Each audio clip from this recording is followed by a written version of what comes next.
साहिल से लगा दे मेरे इश्क़ों का सफ़ीना,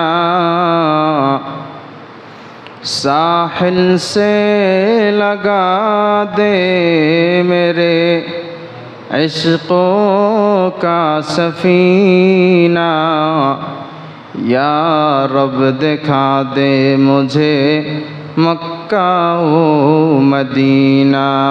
ওনার কাছে ওই রাখাল ঘটনা বর্ণনা করে, হুজুর আল্লাহ পাক রব্বুল আলামিনের কাছে দোয়া করতে করতে কান্না করতে করতে হয়তোবা একবার শেষ মুহূর্তে গিয়ে আল্লাহ রব্বুল আলামিন আমার দোয়াকে কবুল করে নিয়েছেন। কিভাবে কবুল করে নিয়েছেন? আগের জমানায় তো বিমানের প্রচলন ছিল না, হাজিরা জাহাজের মাধ্যমে হজে যেত, 6 মাস লাগতো যাইতে, আবার 6 মাসে আসতো, পরিপূর্ণ 1 বছর যাতায়াতের মধ্যেই চলে যেত। ওই রাখাল বলে, হুজুর আমি ওই যে জাহাজ যেখান থেকে ছাড়ে সেখান পর্যন্ত চলে গেলাম। মান আরাদাল হজ্জা ফালইয়াতাআজ্জাল, যার যেই পরিমাণ সামর্থ্য আছে সেই পরিমাণে চেষ্টা। ওয়া আল্লাইসা লিল ইনসানি ইল্লা মা সাআ, আল্লাহ বলেন বান্দা তুমি চেষ্টা শুরু করে দাও, তোমার পক্ষ থেকে তোমার যতটুকু সামর্থ্য আছে তুমি সেই পরিমাণ চেষ্টা করো, পূর্ণতার মালিক আমি আল্লাহ, তুমি যতটুকু চাইবা ততটুকু পর্যন্ত পৌঁছানোর দায়িত্ব আমি আল্লাহ রব্বুল আলামিন। এবার রাখাল বলে, হুজুর আমি ওই যে যেখান থেকে জাহাজ যায় সেখান পর্যন্ত আমি চলে গেলাম, জাহাজের মধ্যে মানুষেরা ওঠা নামা করতেছে, সবাই গাট্টি নিয়ে জাহাজের মধ্যে উঠতেছে, সবাই বাইতুল্লাহর উদ্দেশ্যে রওনা করবে। সমস্ত হাজিরা ইহরাম বেঁধে জাহাজের মধ্যে উঠে গেল, কুলিরা বিভিন্ন হাজিদের সমস্ত সামানাগুলোকে জাহাজের মধ্যে বহন করতেছে। দেখলাম একজন কুলি হঠাৎ তার মাথা থেকে ওই সামানাগুলো পড়ে গেল, সে অনেক ব্যথা পেল, সে রোগ সে এই কষ্টের কারণে সে আর ওই সামানাগুলোকে উঠাইতে পারতেছিল না। আমি বললাম, ভাই তুমি তো হাজি সাহেব যারা আছে তাদের মেহনত করতেছো, তাদের খেদমত করতেছো, আমি হজে যাওয়ার অনেক ইচ্ছা, আল্লাহ রব্বুল আলামিন আমাকে কবুল করবেন কিনা জানি না, তবে এই মুহূর্তে হাজি সাহেবানদের খেদমত করার সুযোগ আল্লাহ রব্বুল আলামিন আমাকে করে দিয়েছেন, তুমি একটু বিশ্রাম নাও, তুমি যেহেতু অসুস্থ হয়ে পড়েছো তুমি একটু বিশ্রাম নাও, আমাকে হাজি সাহেবানদের খেদমত করার একটু সুযোগ করে দাও। কুলি থেকে সামানগুলো নিয়ে, হুজুর আমি রাখাল মানুষ, ওই সামানগুলোকে আমি জাহাজের মধ্যে উঠাইতেছি, এমন এক পর্যায়ে যখন জাহাজ ছাড়ার সময় হয়ে গেল, আশহাদু আন্না সাইয়্যিদানা ওয়া সানাদানা ওয়া হাবিবানা ওয়া তাবিবানা وطبيبنا وطبيب قلوبنا ومولانا وأولانا محمدا عبده ورسوله الذي أرسله الله تعالى بالحق بشيرا ونذيرا وداعيا إلى الله بإذنه وسراجا وقمرا منيرا. أما بعد فأعوذ بالله من الشيطان الرجيم. بسم الله الرحمن الرحيم. ولله على الناس حج البيت من استطاع إليه سبيلا. وقال رسول الله صلى الله عليه وسلم من أراد الحج فليتعجل، أو كما قال عليه الصلاة والسلام. صدق الله مولانا العظيم وصدق رسوله النبي الكريم. ونحن على ذلك لمن الشاهدين والشاكرين والحمد لله رب العالمين साहिल से लगा दे मेरे इश्क़ों का सफ़ीना साहिल से लगा दे मेरे इश्क़ों का सफ़ीना या रब दिखा दे मुझे मक्का ও মদিনা। আল্লাহ পাক রব্বুল আলামিন বান্দাকে এমনভাবে তৈরি করেছেন এবং বান্দার উপরে যেই বিধিবিধান দান করেছেন, এই আহকাম ও বিধিবিধানের মাধ্যমে বান্দার সাথে আল্লাহর সাথে কিভাবে গভীর সম্পর্ক হয়, সেই মানের ইবাদত, সেই মানের আহকাম আল্লাহ আমাদেরকে দান করেছেন। একজন বান্দা যখন মুসলমান হয়, শুরুতেই যখন সে কালিমা পড়ে, আল্লাহ রব্বুল আলামিনের সাথে তার সম্পর্কের সূচনা হয়। বান্দা মুমিন হয় তো আল্লাহর সাথে তার ভালোবাসার সম্পর্ক শুরু হয়। যতক্ষণ পর্যন্ত বান্দার মধ্যে ঈমান থাকবে না, বান্দা বেঈমান থাকবে, ওই বান্দার সাথে আল্লাহর সাথে কোনো সম্পর্ক থাকে না। তো বান্দার সাথে আল্লাহর সাথে সম্পর্ক সূচনা হয়, শুরু হয় ঈমানের মাধ্যমে।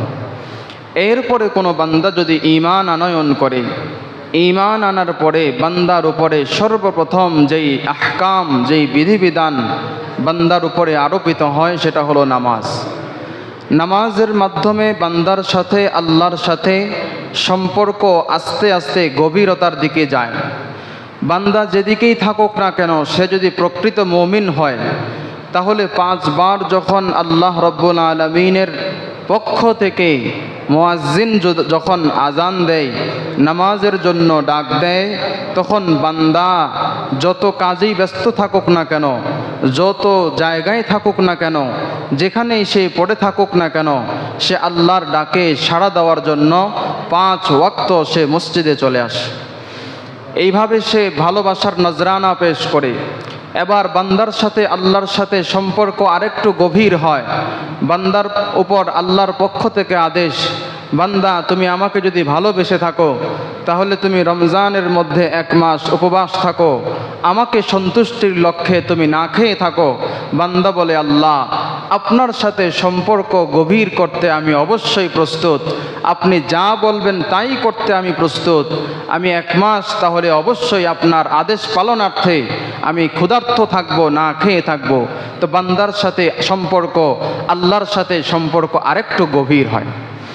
এভাবে বান্দার যদি সম্পর্ক আরেকটু উন্নত করতে চায়, তাহলে বান্দা যদি ধনবান হয়, আল্লাহ বলে, বান্দা আমি তোমাকে এই যে ধন সম্পত্তি দান করেছি, এই ধন সম্পদ থেকে আমার আদেশ পালনার্থে তুমি তোমার প্রতিবেশী, তুমি তোমার আশেপাশের যারা হকদার আছে, গরিব আছে, মিসকিন আছে, তাদেরকে তুমি তোমার সম্পত্তি থেকে যাকাত দাও, তোমার সম্পত্তি থেকে নফল সদকা করো। বান্দা বলে, আল্লাহ আপনার আদেশ পালনার্থে এটাও করতে রাজি আছে। বান্দার সাথে আল্লাহর সাথে সম্পর্ক আরও গভীর হয়। এবার বান্দা যদি আরও বেশি সামর্থ্যবান হয়, এবার বান্দা বলে, আল্লাহ বলে, বান্দা তোমার সাথে তো আমার ভালোবাসার সম্পর্ক, তবে আমাকে তো তোমার দেখতে হবে না, তুমি যাকে ভালোবাসো তাকে তো তোমার দেখা দরকার। তবে হ্যাঁ, দুনিয়াতে থাকা অবস্থায় তুমি আমাকে দেখতে পারবা না, তবে আমি আল্লাহ রব্বুল আলামিনের আমার কুদরত, আমার কিছু নিদর্শন তোমাকে আমি দেখাতে চাই, যেই নিদর্শন দেখা মানে তুমি সরাসরি আমাকে দেখার মতো। এবার বান্দাকে আল্লাহ রব্বুল আলামিন তার বাইতুল্লাহ ডেকে নেন। আল্লাহ রব্বুল আলামিন তাকে আরাফায়, মিনায়, মুজদালিফায়, জামারায় তাকে ঘুরায়, তাওয়াফ করায়। বান্দার সাথে আল্লাহর সাথে সম্পর্ক পরিপূর্ণ গভীর হতে থাকে। তাহলে হজ হলো আল্লাহ রব্বুল আলামিনের সাথে আর বান্দার সাথে সম্পর্ক গভীর হওয়ার চূড়ান্ত পর্যায়। এজন্য আল্লাহ রাব্বুল আলামিন যাদেরকে সম্পদ দান করেছেন, এই পরিমাণ সম্পদ যে সে হজ করতে পারে, আল্লাহ রাব্বুল আলামিনের নির্দেশ, বান্দা তুমি বাইতুল্লাহ তাওয়াফের জন্য চলে আসো। তাহলে তোমার সাথে আমার সম্পর্ক পরিপূর্ণ হবে, পূর্ণতা পাবে, তোমার সাথে আমার সম্পর্ক আরও গভীর হবে। এবার বান্দা হজে যায়, আল্লাহর নিদর্শন দেখে, বাইতুল্লাহ দেখে তার চক্ষু জোড়ায়। এবার ওই বান্দা যাওয়ার পরে সে আবার চলে আসে তখন সে নিস্তব্ধ হয়ে যায় না। যে একবার যায়, আল্লাহর এই নিদর্শন যে একবার দেখে তার কলিজাটা ফেটে চৌচির হয়ে যায় যে আল্লাহ একবার নিয়েছ, কি এমন আকর্ষণ এই জায়গায়, কি এমন কাশিস রয়েছে এর মধ্যে যে আমার তো বারবার দিল চায় আমি সেখানেই পড়ে থাকি, আমার দিল চায় আমি সেখানেই পড়ে থাকি, সব সময় আমি বাইতুল্লাহ তাওয়াফ করি। আমার তো মনে চায় যে আমার মৃত্যুটা পর্যন্ত আমার নবীজির শহরে যাতে করে হয়।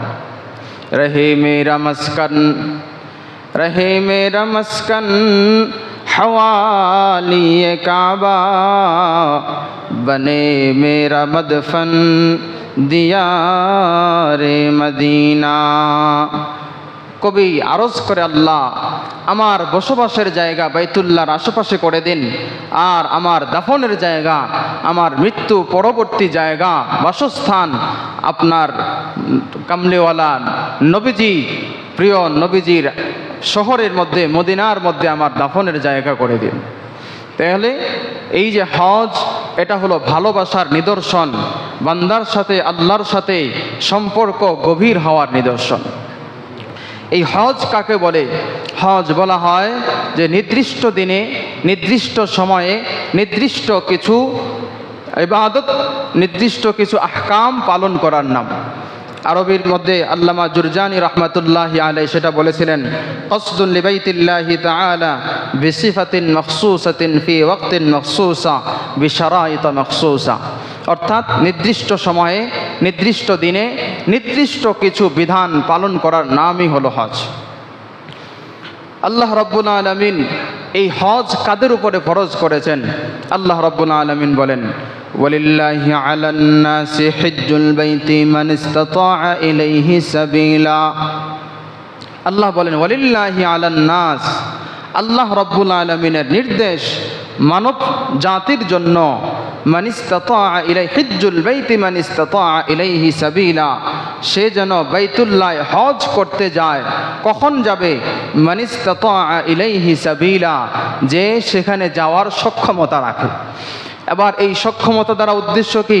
মুফাসসিরিনে কেরাম এবং মুহাদ্দিসিনে কেরাম বলেন, কোনো ব্যক্তি নিজের বাসস্থান থেকে বাইতুল্লাহর আসা যাওয়া এবং এর মাঝখানে যতদিন সে বাইতুল্লায় থাকবে, যতদিন সে মক্কায় মদিনায় থাকবে, ততদিন তার পরিবার পরিজনের ভরণ পোষণ এর ব্যবস্থা হয়, এমন এর চাইতে অতিরিক্ত সম্পত্তি যদি তার থাকে, তাহলে ওই ব্যক্তির উপরে, ওই বান্দার উপরে, ওই বান্দির উপরে বাইতুল্লাহর হজ করা তার উপরে ফরজ হয়ে যায়। নিজের প্রয়োজন থেকে অতিরিক্ত সম্পদ। জাকাতের ক্ষেত্রে অনেক কিছু আছে যে প্রয়োজন থেকে অতিরিক্ত, যেমন অনেক আমার অঢেল সম্পত্তি, জমিন আছে, আমি এগুলো চাষবাস করি না, পড়ে আছে। অনেক জমিতে দেখা যায় যে এগুলোর উপরে জাকাত আসে না, কিন্তু হ্যাঁ, হজের ক্ষেত্রে ওই সমস্ত অতিরিক্ত সম্পত্তির উপরও জাকাত চলে আসে। আরে হজ করা লাজিম হয়ে যায় যে আমি এমনও জমি পড়ে আছে যেই জমিগুলোতে আমি চাষবাস করি না, আমার দরকারও পড়ে না, এগুলোতে চাষবাস না করলে আমার জীবনযাপন সুন্দরভাবে চলতেছে, তাহলে ওইটাও আমার জন্য অতিরিক্ত সম্পত্তি। এরকম নিজের বাসস্থানে, নিজের ঘরের আসবাবপত্র, এমন কিছু আসবাবপত্র পড়ে আছে, আমার গাড়ি বাড়ি এমন কিছু পড়ে আছে যেগুলো আমার প্রয়োজন থেকে অতিরিক্ত। আল্লাহ তাআলার নির্দেশ, এমন বান্দার উপরে হিজ্জুল বাইতি মান ইসতাতাআ ইলাইহি সাবিলা, সে সক্ষম ব্যক্তি, তার উপরে বাইতুল্লাহ হজ করা, তার উপরে আল্লাহর পক্ষ থেকে নির্দেশ, হজ করা তার উপরে ফরজ। তাহলে আল্লাহ রাব্বুল আলামিন যাদেরকে সামর্থ্য দান করেছেন তাদের জন্য হজ করা ফরজ।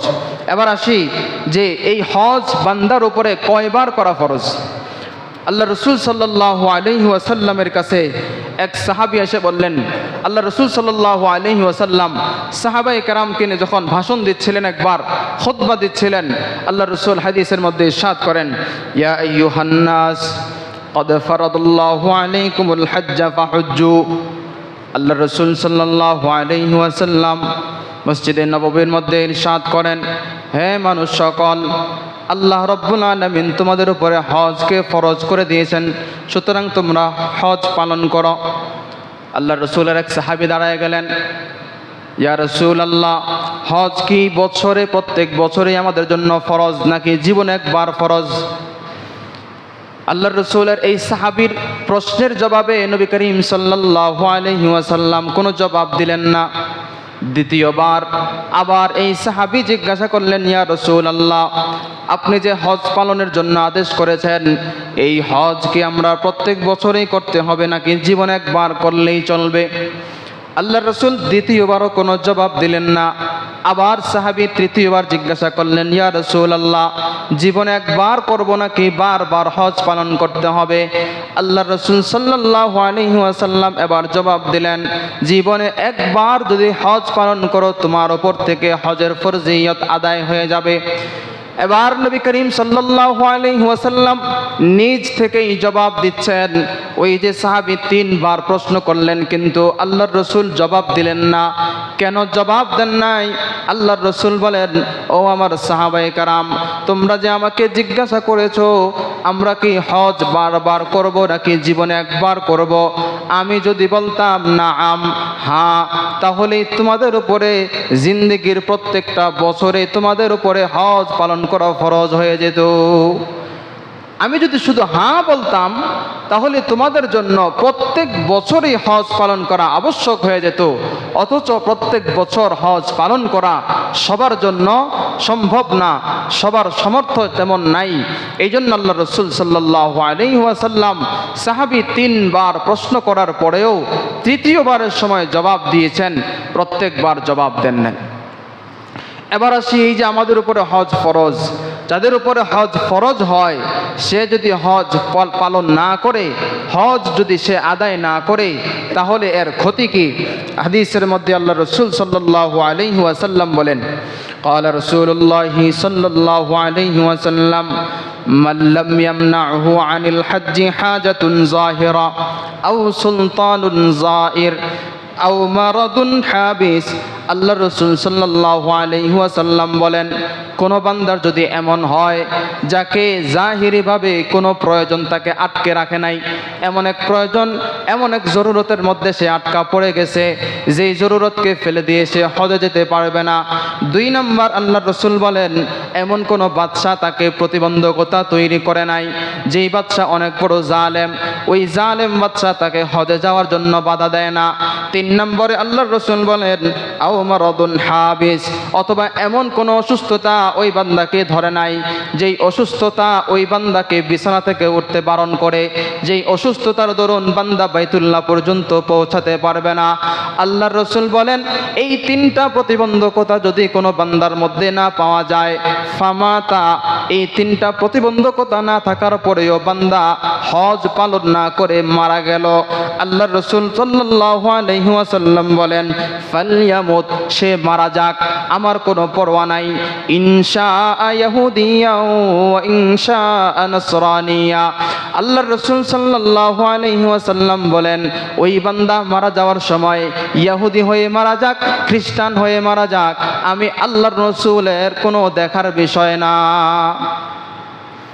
কত বড় ধমকি আল্লাহর রাসূলের পক্ষ থেকে, যে বান্দা হজ তার উপরে ফরজ হয়েছে কিন্তু সে হজ পালন করতে যায় না, ধন সম্পত্তি আছে, এগুলোর ভালোবাসা তাকে আঁকড়ে ধরে রাখছে, 7-8 লাখ টাকা খরচ হয়ে যায়, 10 লাখ টাকা খরচ হয়ে যাবে, এত টাকা খরচ হয়ে গেলে আমার কি অবস্থা হবে, আমি বুড়ো বয়সে চলে আসছি, আমার সন্তানের কি অবস্থা হবে, আমার পরিবার পরিজনের কি অবস্থা হবে, এই টেনশনে তার দিনাতিপাত হচ্ছে, কিন্তু সে হজ করে না। আল্লাহর রাসূল বলেন, ইনশাআ ইয়াহুদিয়া ওয়া ইনশাআ নাসরানিয়া, সে মারা যাক, আর মারা যাওয়ার সময় সে বেঈমান হয়ে মারা যাইলেও আমার কোনো দেখার বিষয় না। আল্লাহর রাসূল সাল্লাল্লাহু আলাইহি ওয়াসাল্লাম আরেক হাদিসের মধ্যে বলেন, মান আতাকাল হজ্জা ফালাম ইয়াহুজ্জা, কোনো বান্দা যদি হজে যাওয়ার সক্ষমতা রাখে কিন্তু সে হজ পালন করলো না, ফাসাওয়াউন আলাইহি, তাহলে তার জন্য সমান, মাতা ইহুদিয়ান আও মাতা নাসরানিয়া, সে ইহুদি হয়ে মারা যাক অথবা খ্রিস্টান হয়ে মারা যাক। উভয়টা হাদিসের ব্যাখ্যা একই, তর্জমা একই, কিন্তু বারবার আল্লাহ রসুল সাল্লাল্লাহু আলাইহি ওয়াসাল্লাম এই হাদিসগুলো বর্ণনা করার কারণ কি? হজ কতটা গুরুত্বপূর্ণ, সামর্থ্যবান বান্দা যারা তাদের উপরে হজ কতটা গুরুত্বপূর্ণ, হজ না করলে তার শাস্তি কতটা ভয়াবহ আল্লাহ রসুল সাল্লাল্লাহু আলাইহি ওয়াসাল্লামের এই হাদিসের মাধ্যমে বোঝা যায়। আর যাদের টাকা আছে, টাকা থাকলেই যে হজ করতে পারে, সামর্থ্য থাকলেই যে হজ করতে পারে এমনটা নয়। আল্লাহর এমনও বান্দা আছে যে সে ওমরা করবে তো ওমরা করবে, এই ওমরা করার মতো যেই টাকা, ওই টাকাও সে জমাইতে পারে না, কিন্তু দেখা যায় সে প্রত্যেক বছরে হজে যায়। এমনও অনেক বান্দা আছে যে জীবনের ওই যে 20-25 বছর থেকে শুরু করছে হজ, ওই হজের যাত্রা তার চলতেই আছে, বন্ধ হয় না, প্রত্যেক বছরে হজে যায়। মানুষ জিজ্ঞাসা করে, কিরে তোর তো চলার মতো এত টাকা পয়সাও নাই, যাস কেমনে? কয় আল্লাহ নেয়। আল্লাহ কিভাবে নেয় সেটা আল্লাহই জানেন, আর যাকে নেয় সে জানে। আল্লাহ যে নিতে পারেন সেই বিশ্বাস আমাদের মধ্যে আছে কিনা? মারিফুল কোরআন, তাফসিরে মারিফুল কোরআনের লেখক আল্লামা ইদ্রিস কান্ধলবি রহমাতুল্লাহি আলাইহি, উনি একটা ঘটনা বর্ণনা করেন ওনার কিতাবের মধ্যে। উনি বলেন, আমি হজের সফরে গেলাম, হজের সফরে গিয়ে বাইতুল্লাহ গিয়ে দেখি যে আমাদের এলাকার এক গোয়াল, এক রাখাল ওখানে হজ করতেছে। ওই রাখালকে আমি দেখে চমকে গেলাম, কিরে এই রাখাল হজ করতে আসছে, তার তো এই পরিমাণ সামর্থ্য নাই যে সে হজ করবে, কিভাবে সে আসলো? রাখালের সাথে সাক্ষাৎ হলো। এবার রাখালকে জিজ্ঞাসা করলো, এই রাখাল ভাই বলো তো তুমি কিভাবে আসলা? সে বলে, হুজুর আমি একা আসি নাই তো, আমার পুরা পরিবার চলে আসছে, আমার বিবি বাল বাচ্চা, আমার মা বাবা সহ বর্তমানে বাইতুল্লাহতে আছে। তাহলে আল্লামা ইদ্রিস কান্ধলবি রহমাতুল্লাহি আলাইহি আরো আশ্চর্যান্বিত হয়ে গেলেন যে তুমি আসছো, এটাই তো আশ্চর্যান্বিত বিষয়, তোমার পুরা পরিবার বাইতুল্লাহ চলে আসছে, তোমার ঘটনাটা আমি শুনতে চাই, আমাকে একটু বর্ণনা করো। এবার ওই রাখাল সে বর্ণনা করতেছে যে আল্লাহ পাক রব্বুল আলামিন হজ যাদের উপরে ফরজ করেছেন, যাদেরকে সামর্থ্য দিয়েছেন, তারা তো হজে যায়, কিন্তু আমারও তো হজে যেতে মনে চায়, কিন্তু আমার তো সেই সামর্থ্য নাই। কিন্তু আমি আল্লাহ রব্বুল আলামিনের কাছে দোয়া করি, যখনই আমি নামাজ আদায় করি নামাজের পরে আল্লাহর কাছে দোয়া করি, যখনই হাত তুলি তখনই আল্লাহর কাছে দোয়া করি, আল্লাহ আমাকে বাইতুল্লাহর কাবার এই কালো গিলাফটাকে আমাকে স্পর্শ করার তৌফিক দান করেন। আল্লামা ইদ্রিস কান্ধলবি রহমাতুল্লাহি আলাইহি ওনার কাছে ওই রাখাল ঘটনা বর্ণনা করে, হুজুর আল্লাহ পাক রব্বুল আলামিনের কাছে দোয়া করতে করতে, কান্না করতে করতে হয়তোবা একবার শেষ মুহূর্তে গিয়ে আল্লাহ রব্বুল আলামিন আমার দোয়াকে কবুল করে নিয়েছেন। কিভাবে কবুল করে নিয়েছেন? আগের জমানায় তো বিমানের প্রচলন ছিল না, হাজিরা জাহাজের মাধ্যমে হজে যেত, 6 মাস লাগতো যাইতে, আবার 6 মাসে আসতো, পরিপূর্ণ 1 বছর যাতায়াতের মধ্যেই চলে যেত। ওই রাখাল বলে, হুজুর আমি ওই যে জাহাজ যেখান থেকে ছাড়ে সেখান পর্যন্ত চলে গেলাম। মান আরাদাল হজ্জা ফালইয়াতাআজ্জাল, যার যেই পরিমাণ সামর্থ্য আছে সেই পরিমাণে চেষ্টা। ওয়া আল্লাইসা লিল ইনসানি ইল্লা মা সাআ, আল্লাহ বলেন বান্দা তুমি চেষ্টা শুরু করে দাও, তোমার পক্ষ থেকে তোমার যতটুকু সামর্থ্য আছে তুমি সেই পরিমাণ চেষ্টা করো, পূর্ণতার মালিক আমি আল্লাহ, তুমি যতটুকু চাইবা ততটুকু পর্যন্ত পৌঁছানোর দায়িত্ব আমি আল্লাহ রব্বুল আলামিন। এবার রাখাল বলে, হুজুর আমি ওই যে যেখান থেকে জাহাজ যায় সেখান পর্যন্ত আমি চলে গেলাম, জাহাজের মধ্যে মানুষেরা ওঠা নামা করতেছে, সবাই গাট্টি নিয়ে জাহাজের মধ্যে উঠতেছে, সবাই বাইতুল্লাহর উদ্দেশ্যে রওনা করবে।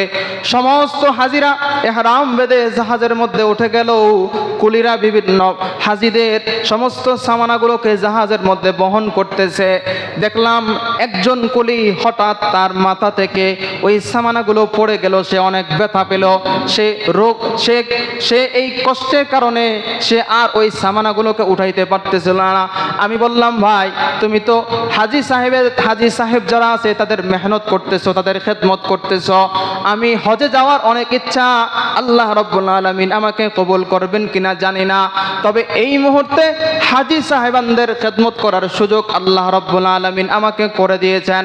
তুমি একটু বিশ্রাম নাও, তুমি যেহেতু অসুস্থ হয়ে পড়েছো, তুমি একটু বিশ্রাম নাও, আমাকে হাজী সাহেবানদের খেদমত করার একটু সুযোগ করে দাও। কুলি থেকে সামানগুলো নিয়া, হুজুর আমি রাখাল মানুষ, ওই সামানগুলোকে আমি জাহাজের মধ্যে উঠাইতেছি। এমন এক পর্যায়ে যখন জাহাজ ছাড়ার সময় হয়ে গেল, ওই কুলি ভাই ওই জায়গার মধ্যে পড়ে রইল। আমি চিন্তা করলাম, তাকে বললাম ভাই তুমি চুপ থাকো, আমার ব্যাপারে কারো কাছে কিছু বলবা না। জাহাজের মধ্যে উঠে পড়লাম, চিন্তা করলাম জাহাজে উঠে পড়ার পরে আমার উপরে এত নির্দয় মানুষ হতে পারে না যে আমাকে জাহাজ থেকে ফেলে দিবে, জাহাজ থেকে নামায়া দিবে।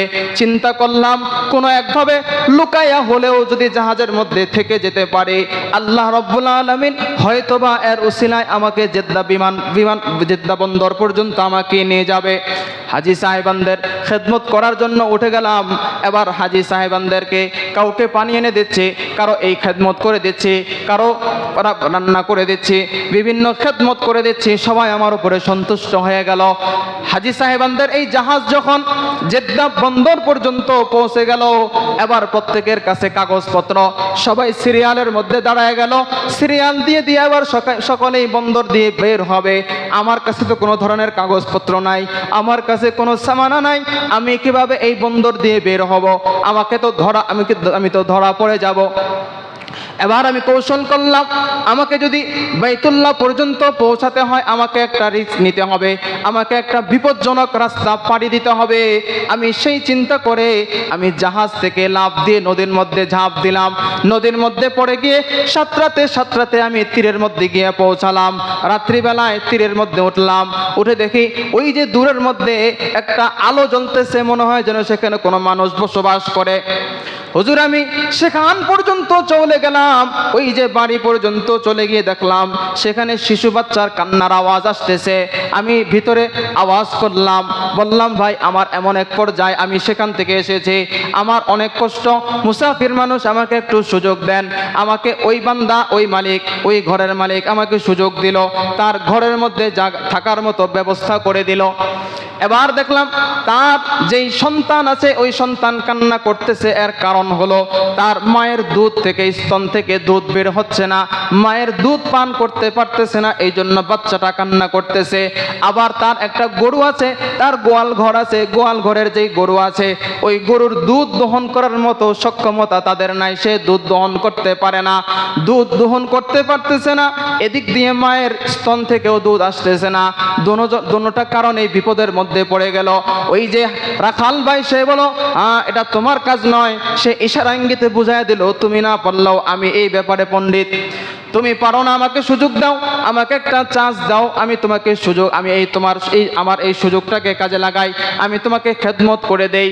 এবার ওই রাখাল ভাই ওই যে গোয়াল ঘরে গিয়া ওই যে গরু থেকে দুধ দহন করে তাকে দিল, মালিক খুশি হয়ে গেল, বলে তোমার কি অবস্থা বলো? বলে আমি এমন এক বিপদের মধ্যে পড়ে আছি, আমার কোনো সামানা নাই, কোনো টাকা পয়সা নাই, কোনো আসবাবপত্র নাই, কোনো কাগজের ব্যবস্থা নাই, আমাকে হয়তো এই দেশের বাদশার পক্ষ থেকে আমাকে ধরপাকড় করতে পারে, যদি আমি ধরা পড়ে যাই তাহলে আমি আমার যে উদ্দেশ্য বাইতুল্লাহ পর্যন্ত পৌঁছানো সেখানে পৌঁছাতে পারবো না। ওই মালিক বলে ভাই তোমার কোনো টেনশনের কারণ নাই, আমার ঘর পর্যন্ত তুমি যেহেতু পৌঁছতে পেরেছো, আল্লাহ রাব্বুল আলামিনের ফয়সালা, আমি তোমাকে সহযোগিতা করব, তোমার কাগজপত্রের ব্যবস্থা আমি করে দিব। শুধু তাই নয়, তোমার হজ পালন করতে যত কিছু প্রয়োজন হয় সব কিছুর ব্যবস্থা আমি করে দিব। শুধু তাই নয়, তুমি হজ করে বাইতুল্লাহ থেকে আবার বাড়িতে চলে যাইবা, সেই সুযোগও তোমাকে দেওয়া হবে না, বরং তোমার পরিবার পরিজন, তোমার মা বাবাকে পর্যন্ত আমি এখানে নিয়ে আসব। তুমি সব সময় প্রত্যেক বছর বাইতুল্লাহ জিয়ারত করবা, প্রত্যেক বছরে বাইতুল্লাহ তাওয়াফ করবা, তোমার সন্তান নিয়ে বাইতুল্লাহ তাওয়াফ করবা, তোমার স্ত্রীকে নিয়ে বাইতুল্লাহ তাওয়াফ করবা, তোমার মা বাবাকে নিয়ে বাইতুল্লাহ তাওয়াফ করবা, আমার সাথে থাকবা, আর মক্কা শরীফের কাছাকাছি আমার একটা গোয়াল ঘর আছে, আমার একটা ফার্ম আছে, ওই ফার্মের ম্যানেজার তোমাকে বানায় দিব, আজীবনের জন্য রিজিকের ব্যবস্থা তোমার হয়ে যাবে। হযরত ইদ্রিস কান্দলবী রাহমাতুল্লাহি আলাইহি তার আলোচনা শুনে আশ্চর্যান্বিত হয়ে গেলেন। হ্যাঁ, ওয়া আল্লাইসা লিল ইনসানি ইল্লা মা সাআ, বান্দা চেষ্টা করবে পূর্ণতার মালিককে, বান্দার চেষ্টা শুরু হবে, সফলতার মালিক হলেন আল্লাহ, ওই আল্লাহ রাব্বুল আলামিন, যেই আল্লাহ ওই রাখালকে ভারত থেকে বাইতুল্লাহ পর্যন্ত বিনা টাকায় বিনা পরিশ্রমে তাকে পৌঁছাইতে পেরেছেন, ওই আল্লাহ এখনো আছেন কি নাই? আল্লাহ রাব্বুল আলামিন যদি চান তাহলে আল্লাহ রাব্বুল আলামিন আমাদেরকে নিতে পারেন, তবে শর্ত হলো আল্লাহ রাব্বুল আলামিনের কাছে কায়মন বাক্যে মুনাজাত করতে হবে। যখনই হাত তুলবেন তখনই আল্লাহর কাছে চাইতে হবে, আল্লাহ রাব্বুল আলামিনের কাছে অনুনয় বিনয়ের সহিত চাইতে হবে। আল্লাহ, কতজনকেই তো আপনি আপনার এই বাইতুল্লাহ জিয়ারতের জন্য কবুল করেছেন, কতজনকেই তো প্রত্যেক বছর নিয়ে আসেন।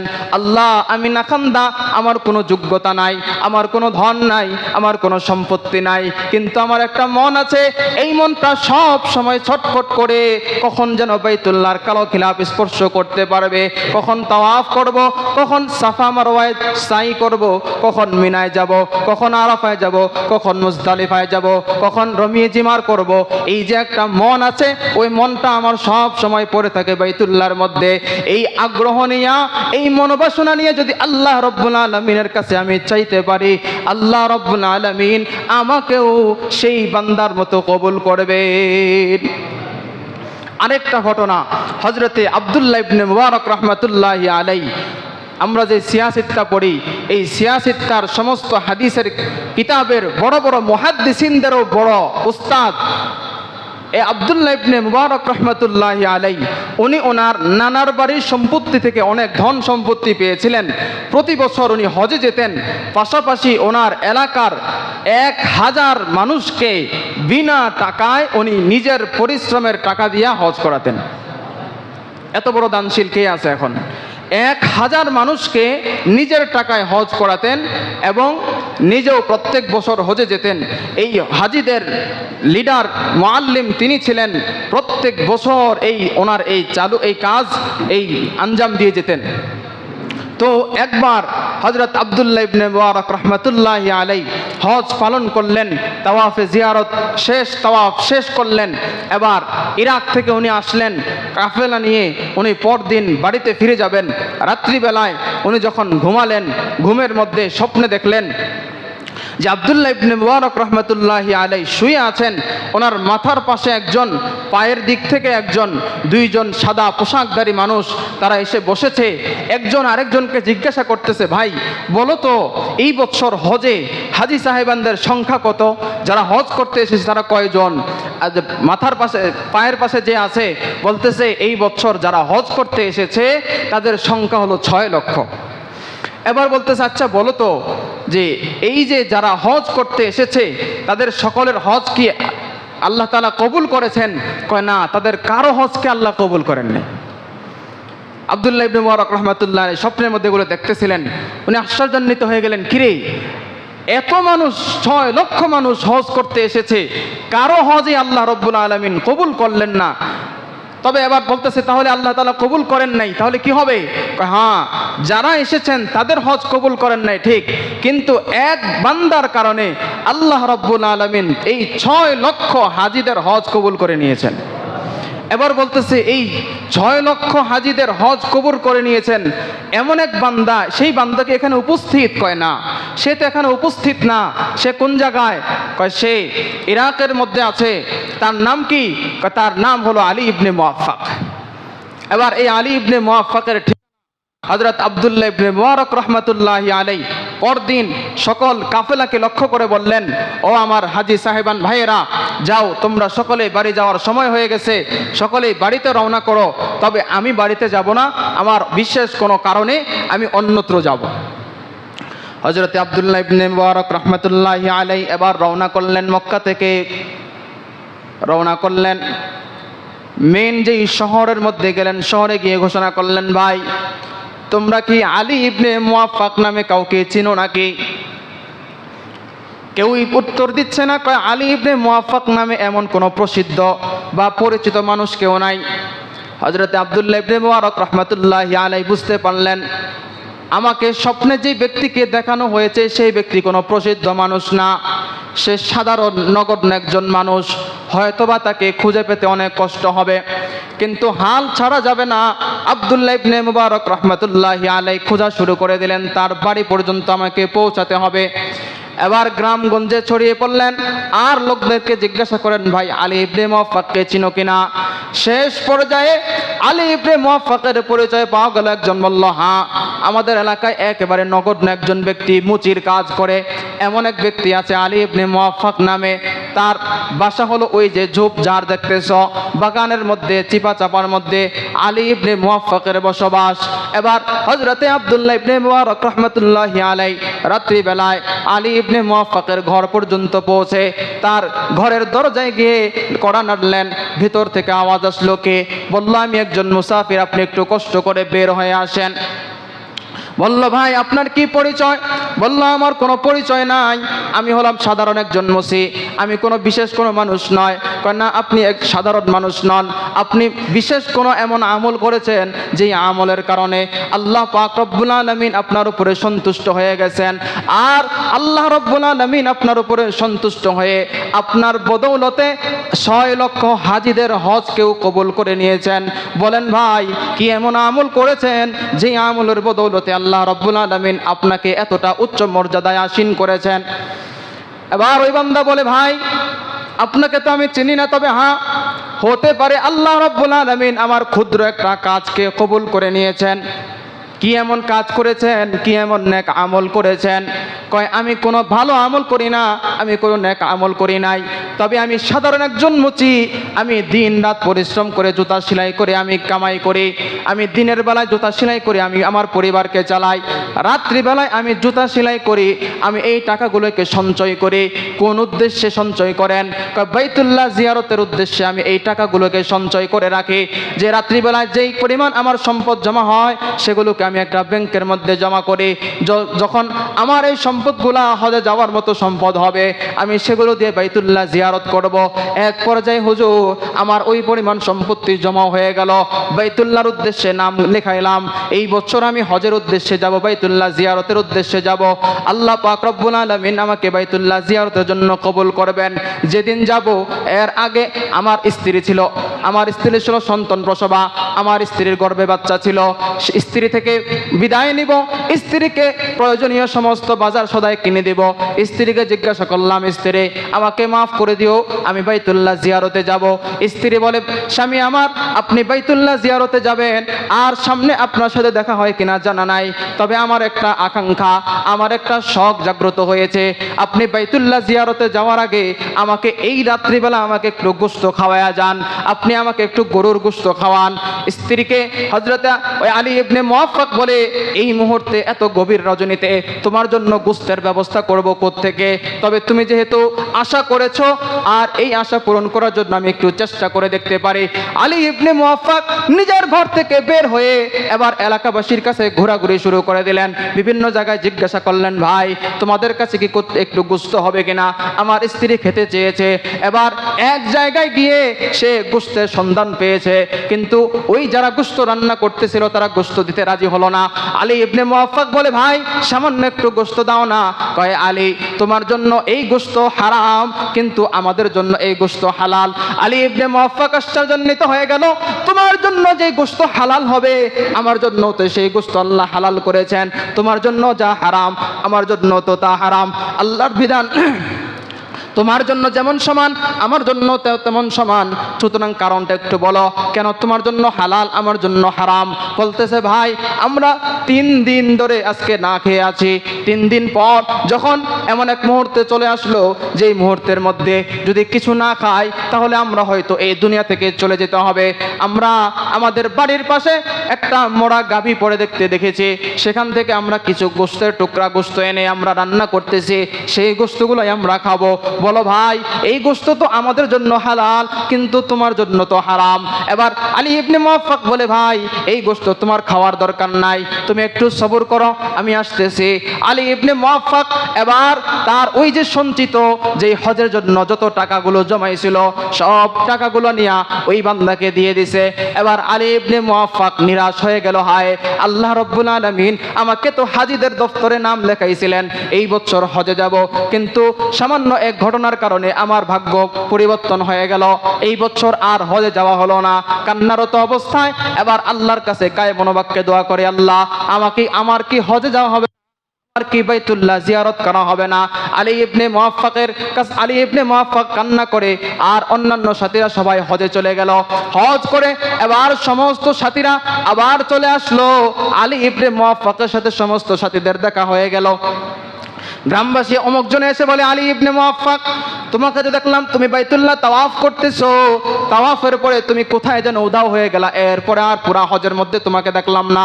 কেউ বলতেছে তোমাকে দেখলাম ওই যে শয়তানকে কঙ্কর মারতেছো, এরপরে তুমি কোথায় চলে গেলা। কেউ বলে আরাফার ময়দানে আলী ইবনে মুওয়াফফাক তোমার সাথে সাক্ষাৎ হয়ে গেছিল, এরপরে তুমি কোথায় চলে গেলা দেখলাম না। আরেকজন বলতেছে মিনার মধ্যে তোমার সাথে সাক্ষাৎ হয়েছিল, মিনা থেকে তুমি কোথায় গায়েব হয়ে গেলা, এরপরে পুরা হজের সফরের মধ্যে তোমাকে আর দেখলাম না। আরেকজন বলে ভাই ওই যে হজের সফরের মধ্যে মুজদালিফার মধ্যে তুমি আমার কাছে একটা ব্যাগের থলে দিছিলা, একটা থলে দিছিলা, টাকা ভর্তি থলে দিছিলা, নাও এই ব্যাগটা, এই থলেটা তোমার কাছে তোমার আমানত ফিরাইয়া দিলাম। আলী ইবনে মুওয়াফফাক বলে ভাই আমি তো হজেই যাই নাই, আমি তো টাকাও তোমার কাছে দেই নাই, আমি তো হজে যাই নাই, তুমি কিভাবে আমাকে তাওয়াফের মধ্যে দেখলা, তুমি কিভাবে আমাকে আরাফার মধ্যে দেখলা, তুমি কিভাবে আমাকে মিনার মধ্যে দেখলা, তুমি কিভাবে মুজদালিফার মধ্যে আমাকে দেখলা, আমি তোমাকে টাকা দিয়েছি অথচ আমি তো এই বছর হজে যাই নাই। আল্লাহ রাব্বুল আলামিন আমাকে তো হজে যাওয়ার জন্য তৌফিক দিয়েছিলেন কিন্তু আমি হজে যেতে পারি নাই। হযরতে আব্দুল্লাহ ইবনে মুবারক রাহমাতুল্লাহি আলাইহি বলেন, হ্যাঁ আল্লাহ রাব্বুল আলামিনের আল্লাহ রাসূল সাল্লাল্লাহু আলাইহি ওয়াসাল্লাম স্বপ্নের মধ্যে আমাকে দেখিয়েছেন তোমাকে। আল্লাহ রাব্বুল আলামিন তোমার কারণে, তোমার এই যে নফল দান করার কারণে তুমি নিজের হজের টাকাটাকে তুমি যেহেতু ওই যে অসহায় বান্দাকে দিয়ে দিয়েছো, এই জন্য আল্লাহ রাব্বুল আলামিন তোমার এই আমলটাকে এতটা কবুল করেছেন যে আল্লাহ রাব্বুল আলামিন তোমাকে যদিও বাইতুল্লাহ নেয় নাই, আল্লাহ রাব্বুল আলামিন যদিও তোমাকে কাবা ঘর দেখান নাই, কিন্তু যারা গিয়েছে তাদের ঘর, তাদের বাইতুল্লাহ জিয়ারত, তাদের মিনা আরাফা মুজদালিফায় ঘূর্ণয়ন সব কিছুকে আল্লাহ রাব্বুল আলামিন তোমার উসিলায় কবুল করে নিয়েছেন। এই জন্য হজে গেলেই হবে না যে আমার টাকা আছে আমি গেলাম, আল্লাহ রাব্বুল আলামিন আমাকে নিয়ে গেছেন আমি অনেক বড় ভাগ্যবান, না, আল্লাহ রাব্বুল আলামিন আমার যাতে করে হজটাকে কবুল করেন, আমাকে যাতে করে হজ্জে মাবরুর নসিব করেন, সেই জন্য কায়ে মনোবাক্যে দোয়া করতে হবে এবং সেই চেষ্টাও করতে হবে। আর এই জন্য শাইখুল হাদিস আল্লামা আজিজুল হক রহমাতুল্লাহি আলাইহি বলতেন যে কেউ যদি হজে যেতে চায় তাহলে তার জন্য 1 নাম্বার সে সব সময় আল্লাহর কাছে দোয়া করবে, 2 নাম্বার সে এর জন্য কিছু কিছু সঞ্চয় শুরু করবে, সে যত পারুক 1 আনা হলেও সে এতটুকু সঞ্চয় করবে, 3 নাম্বার সে যারা হজে যায়, যারা উমরায় যায়, যারা বাইতুল্লাহ জিয়ারতে যায় তাদের কাছে দোয়া চাইবে। এই 3 কাজ যদি কেউ করতে পারে তাহলে আমি আশাবাদী, শাইখুল হাদিস বলেন আমি আশাবাদী আল্লাহ রাব্বুল আলামিন অবশ্যই তাকে বাইতুল্লাহ জিয়ারতে নেবেন।